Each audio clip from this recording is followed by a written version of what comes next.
the shooting phase.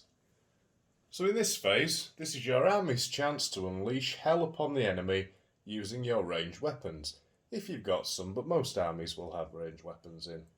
So what I've got set up here is a 10-man Imperial Guard infantry squad and a 10-man Orc Boys squad.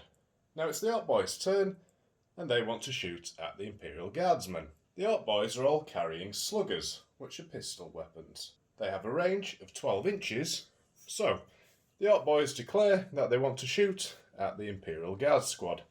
The first thing to do is actually check that they're all within range to do so, and yet they're all within 12 inches because that's the way I set it up. Each slugger has one shot, so there's 10 boys, so that's 10 dice. Get those together. There we go. Now what determines if the weapons hit or not is the ballistic skill of the Orc Boys. So the datasheet is now on the screen. As you can see, the Orc Boys have a ballistic skill, or BS, of 5+.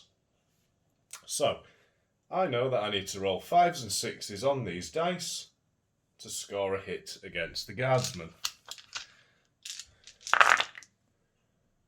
Not a bad roll really for the Orcs there. So if we take away all the misses, that's 4 hits. I've just knocked that one.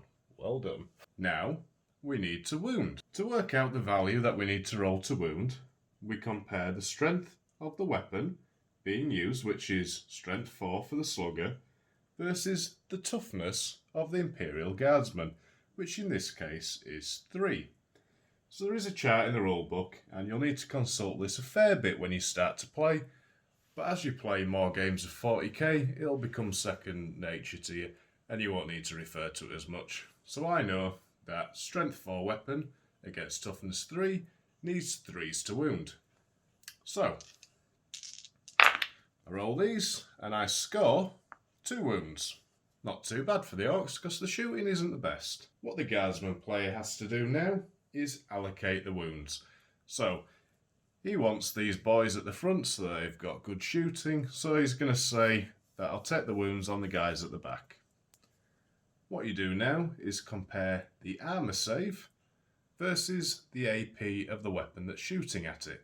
Armour penetration. So as you can see from the Guardsmen on the screen now, they have a 5+ save.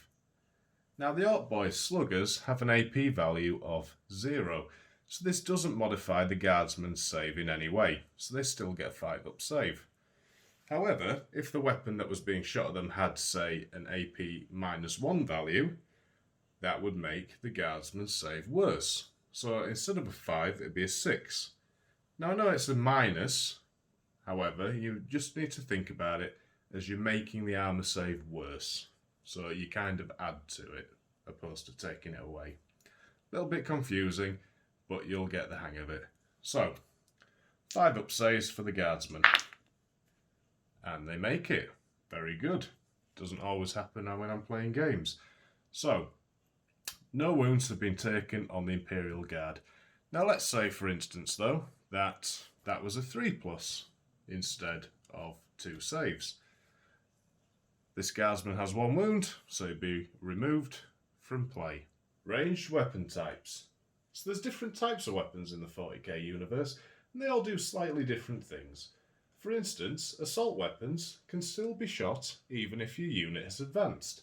However, you subtract 1 from your hit rolls. Heavy weapons, if your unit has moved, subtract 1 from their hit rolls. Rapid fire is really cool, because if you're in half of your weapon's range when firing, you get to make double the number of attacks. So for instance, if you had a 24-inch firing bolt gun, and you were within 12 inches of the enemy, you'd be rolling 2 attacks instead of the 1. So there's some really cool stuff out there that allows you to build your armies in the way that you want to play them. Thanks for watching, guys, and I hope this very simplified version of how the shooting phase works has helped some newer players get to grips with it. Happy gaming.